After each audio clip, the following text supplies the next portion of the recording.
مدینہ سونا ہو گیا ہے، مسجد نبی کی دیواریں بھی روتی ہیں، یا رسول اللہ ستون مجھ سے آپ کا پوچھتے ہیں گارا ہے۔ نبی پاک نے فرمایا فاطمہ تو بھی دعا کر، میں بھی دعا کرتا ہوں۔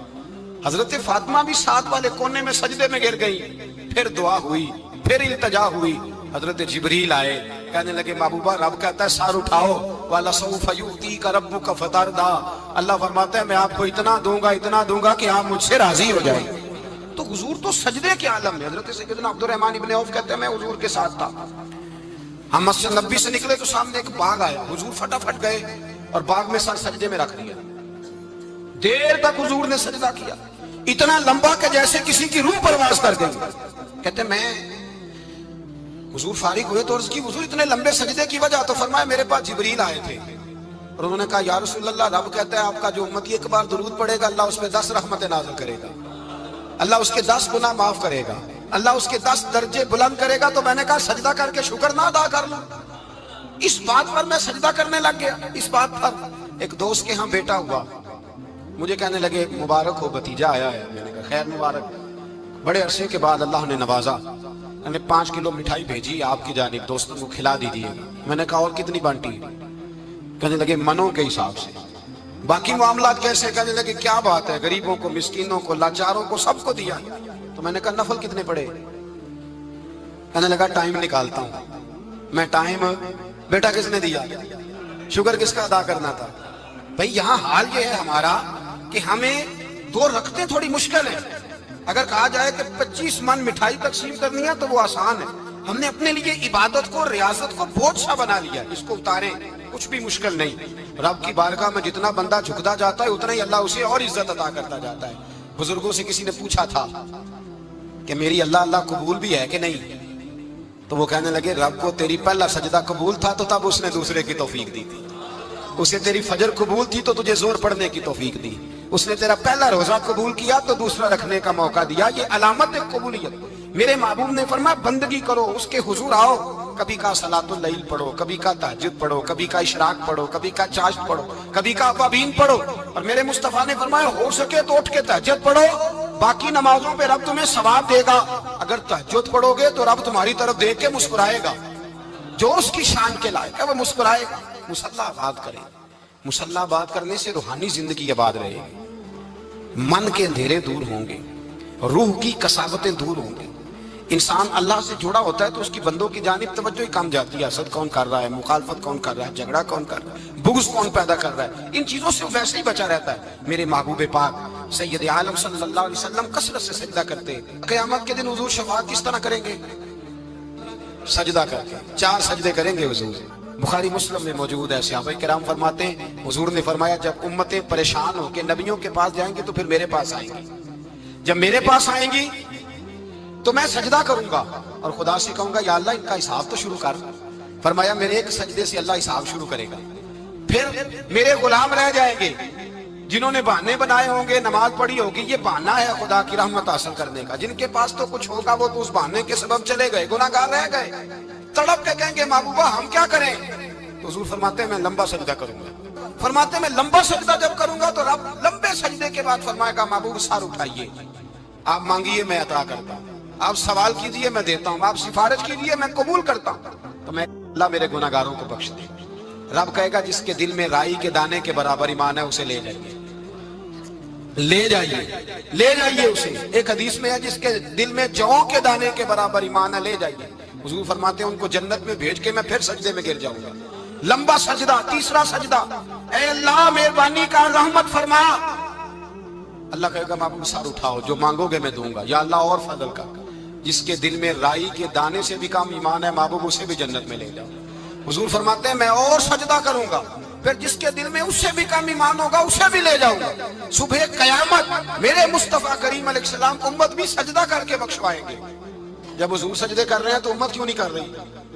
حضور سجدے کر کے بخشوائیں گے، امت سجدہ ہی نہیں کر رہی، توجہ ہی نہیں کر رہی۔ میرے بھائی سجدے کی اتنی کیفیت ہے، عبادت کی اتنی لذت ہے کہ حضرت عائشہ فرماتی ہیں تیز آندھی آتی تو حضور نماز پڑھنے لگتے، تیز آندھی آتی تو نماز پڑھتے، بارش نہ ہوتی تو نماز پڑھتے، بارشیں زیادہ ہوتی تو نماز پڑھتے، سورج گرہن ہوتا تو حضور نماز پڑھتے، چاند گرہن ہوتا تو نبی پاک بلکہ حضرت عائشہ کہتی ہیں گرہن لگا چاند کو تو حضور نے فٹافٹ سر سجدے میں رکھ دیا، اور نماز کے بعد حضور رونے لگے، کہنے لگے اے اللہ تو نے کہا نہیں تھا کہ میں تیری موجودگی میں انہیں عذاب نہیں دوں گا؟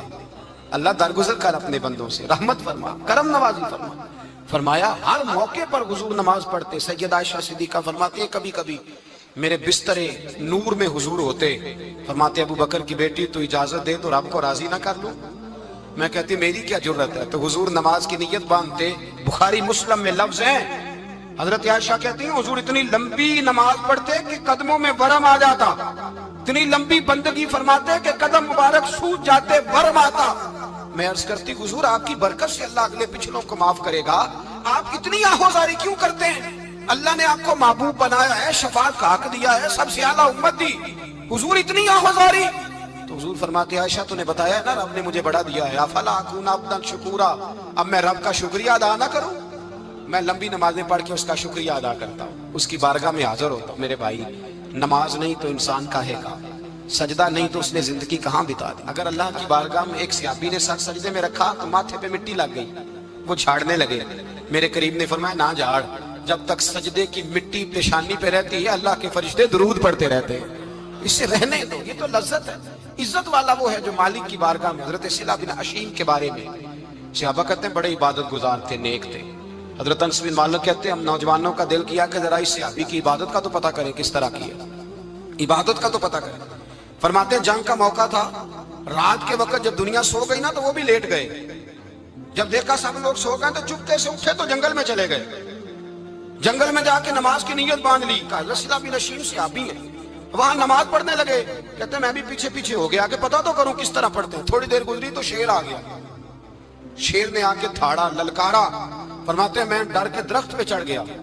حضرت صلہ بن اشیم نے نماز کا سلام پھیرا، اطمینان کے ساتھ شیر سے کہنے لگے اور جا چلا جا کہیں اور رزق تلاش کر، میں تو اپنے رب کی عبادت کر رہا ہوں، میں تو اس کی بارگاہ میں جھکا ہوا ہوں، مجھ پر تیرا قبضہ نہیں ہو سکتا۔ جب جنگلی درندوں کا قبضہ نہیں ہو سکتا تو کسی اور درندے کا عبادت گزار پہ قبضہ ہو سکتا ہے؟ حضرت انس بن مالک فرماتے ہیں مجھے سمجھ آ گئی جو درندوں سے بچنا چاہے، ظالموں، جابروں، فاسقوں سے بچنا چاہے، وہ اپنے آپ کو رب کی بارگاہ میں جھکائے، وہ اس کے حضور حاضری دے جو بچنا چاہے۔ میرے بھائی رمضان المبارک آیا، مسجدیں بھری، 2-3 دن 4 دن نئی صفیں خریدی لوگوں نے، پھر 2-4 روزے گزرے، پھر چند دن گزرے، پھر وہی معمول کے نمازی۔ ایک بات بتاؤ، گکھڑ میں نا 4-5-6 قبرستان ہیں، ان قبرستانوں کی تختیوں کو کبھی پڑھیں جا کے، ایسے لوگ آپ کو ملیں گے جن کی وجہ سے حکومتیں چلتی تھی، وہ سو گئے تو پیچھے کام بند ہو گیا، کیا ہوا؟ کام چل رہا ہے کہ ختم ہو گیا؟ بیٹا جس کا گزارا نہیں نہ ہوتا باپ کے پاس، وہ کہتا ہے میں جی نہیں سکوں گا، وہ بھی جیتا ہے اور کھول کے جیتا ہے۔ بی بی کہتی ہے میرے تو سر سے تاج اٹھ گیا، زندگی کیسے گزرے گی؟ کچھ بھی نہیں ہوتا، سب ہوتا۔ 20-20 سال عورتیں بیوہ کی زندگی گزار کے چلی جاتی ہیں۔ یہ جو ہم نے اپنے اوپر بہت زیادہ بوجھ رکھا ہوا نا، جھوٹ بولتے ہیں بہت سارے لوگ مجھے وقت نہیں ملتا نماز کا، یہ بہت بڑی جرت ہے، بہت بڑی۔ مجھے میرا کوئی دوست کہے نا میرے پاس ٹائم نہیں آپ کے پاس آنے کا، تو ہو سکتا ہے میں بگڑ جاؤں، تو کیسا یار ہے، ملنے کا ہی ٹائم نہیں تیرے پاس؟ وہ میرے بھائی تو اللہ سے ہی کہہ رہا ہے کہ میرے پاس ٹائم نہیں تیرے پاس آنے کا، اور رب سے ہی کہہ دیا تو نے، اللہ سے ہی کہہ دیا۔ نماز اتنا ضروری کام کہ حضور کا وصال کا وقت آیا، عین اس وقت بھی حضور نے فرمایا میری 2 باتیں یاد رکھنا۔ حضور کیا فرمایا کہ غلاموں سے اچھا سلوک کرنا، دوسرا اپنی نماز کی حفاظت کرنا، اسے چھوڑنا نہ۔ اور صحابہ کہتے ہیں جب حضور کو بڑی نکاہت ہو گئی، بظاہر قدم نہیں اٹھایا جاتا، اس وقت بھی فرمایا مجھے 2 بندے اٹھا کے لے جاؤ، میں مسجد جا کے نماز پڑھنا چاہتا ہوں۔ نماز اتنا بڑا کام کہ حضور نے فرمایا جو کھڑے ہو کے نہ پڑھ سکے بیٹھ کے پڑھے، بیٹھ کے نہ پڑھ سکے لیٹ کے پڑھے، لیٹ کے نہ پڑھ سکے اشارے سے پڑھے۔ چھٹی کسی کو دی، ہم نے خود ہی چھٹی کر لی، خود ہی۔ اور یہ یاد رکھیں پکی بات ہے، قبر میں نہ بیٹا آئے گا نہ بیٹی آئے گی، میں بچوں کے لیے کر رہا ہوں، جھوٹ ہے سارا، رجسٹریاں ساری اپنے نام رکھی ہوئی ہیں، بینک بیلنس اپنے نام، بچے تو منتیں کرتے ہیں کہ چلو تھوڑے ہی دو میں کاروبار کر رہا ہوں، کوئی نہیں قریب بھی نہیں آنے دیتے، جھوٹ بولتے ہیں بچوں کے نام پہ، ہر شے پکی کی ہوئی اپنے نام، اپنی مرضی سے خرچ کرتے ہیں، اپنی مرضی کو دیتے ہیں جس کو دینا ہوتا ہے، بلکہ بہت سارے تو ناانصافی بھی کرتے ہیں۔ او بھائی سمجھ لیں اس بات کو، پرکھیں، اپنے لیے کچھ کر کے جائیں۔ اگر خدا سے بندگی کا رشتہ ہو، مولا علی شیر خدا پتہ کیا فرمایا کرتے تھے؟ حضرت علی فرمایا کرتے تھے میں نے تو دعا کی ہے خدا بندہ جنت میں بھی نماز کی توفیق دینا۔ اگر نماز نہ ہوئی تو جنت میں دل کیسے لگے گا؟ بغیر نماز کی طبیعت کیسے رچے گی؟ آپ یقین کریں نماز انسان کو بناتی ہے، نماز نکال دی جائے نا تو زندگی کا حسن ختم ہو جائے۔ لوگ ٹائم دیتے ہیں 3 بجے کا، 4 بجے کا، 5 بجے کا، لیکن مذہبی لوگ ٹائم دیتے ہیں زور کے بعد کا، عصر کے بعد کا، فجر کے بعد کا۔ مسلمان کی تو ترتیب ہی نماز سے شروع ہوتی ہے۔ نماز کب فرض ہوئی؟ معراج کی رات کب فرض ہوئی جی؟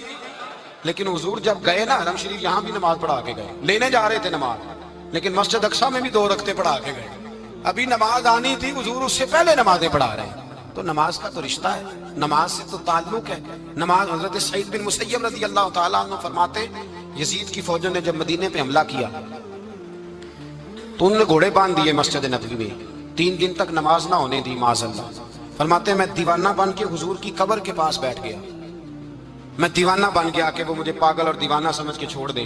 فرماتے ہیں قسم اللہ کی عزت کی، جب نماز کا وقت آتا تھا حضور کی قبر سے اذان کی آواز آتی، قبر انور سے جماعت کرانے کی آواز آتی تھی، قبر کے اندر سے۔ گویا میرے مصطفیٰ، شاید اسی لیے حضور نے 2 غلاموں کو ساتھ رکھا ہے، اذان بھی ہوتی رہے جماعت بھی ہوتی رہے۔ حضور تو اندر بھی جماعتیں کرا رہے ہو بھائی، وہاں بھی جماعتیں ہو رہی ہیں، اور تو یہاں نماز نہیں پڑھ رہا اور بہانہ بنا کے کھڑا ہے بہانہ بنا کے۔ نہ ایسا کر، وہ بھی جتنا وقت ملے مسجد میں جا کے گزارے، قرآن شریف کے ساتھ گزارے، ذکر کے ساتھ گزارے، عبادت کے ساتھ گزارے، اپنے آپ کو زیادہ سے زیادہ عبادت میں مصروف کریں۔ یہ اللہ کے ساتھ رشتہ ہے، عبادت نہیں تو بندگی کاہے کی۔